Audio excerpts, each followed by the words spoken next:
સુરત શહેરમાં મેઘરાજાના તાંડવે જનજીવનને ભારે અસર પહોંચાડી છે। સતત 2 દિવસના અનરાધાર વરસાદ બાદ શહેરના અનેક વિસ્તારમાં દુકાનો, ગોડાઉન, ઓફિસો અને ઘરોમાં પાણી ઘૂસી જતા વેપારીઓ અને નાગરિકોને કરોડો નહીં પરંતુ અબજો રૂપિયાનું નુકસાન થવાની ભીતિ સેવાઈ રહી છે। સુરત શહેરમાં સોમવારથી શરૂ થયેલો ભારે વરસાદ મંગળવાર સુધી અનરાધાર વરસતા શહેરના કોટ વિસ્તાર ઉપરાંત વરાછા, ભટાર, અડાજણ, પાલનપુર, ઉધના, લીંબાત, કતારગામ અને રેલવે સ્ટેશન સહિતના અનેક વિસ્તારમાં પાણી ભરાઈ ગયા હતા।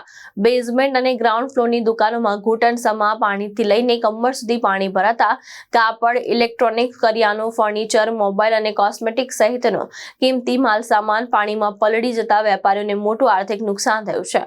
વરાછાના પોદ્દાર કોમ્પ્લેક્સ સહિત અનેક કોમર્શિયલ કોમ્પ્લેક્સના બેઝમેન્ટમાં પાણી ઘૂસી જતા મોબાઈલ, એક્સેસરીઝ અને અન્ય મોંઘા સામાન સંપૂર્ણપણે બરબાદ થઈ ગયા હતા અને ટેક્સટાઇલ માર્કેટમાં પણ પાણી ભરાતા વેપાર ધંધા સતત 2 દિવસ બંધ રહ્યા હતા।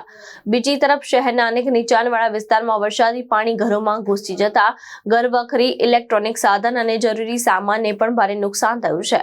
ભારે વરસાદમાં સેંકડો દ્વિચક્રી વાહનો અને કાર પાણીમાં ડૂબી જતા વાહન ચાલકોને પણ મોટો ફટકો પડ્યો છે।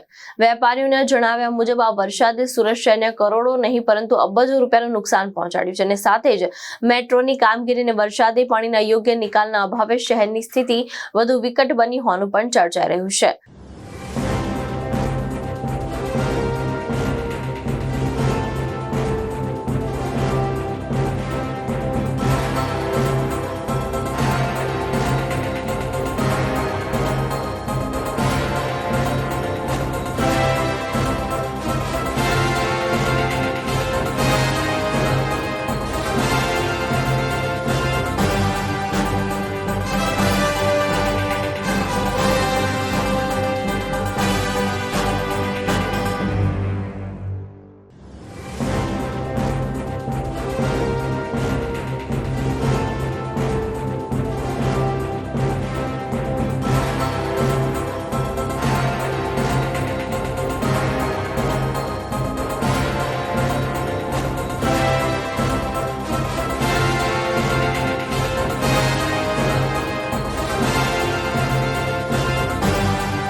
રમેશ ગલચર, દ્રષ્ટિકોણ ન્યૂઝ, સુરત।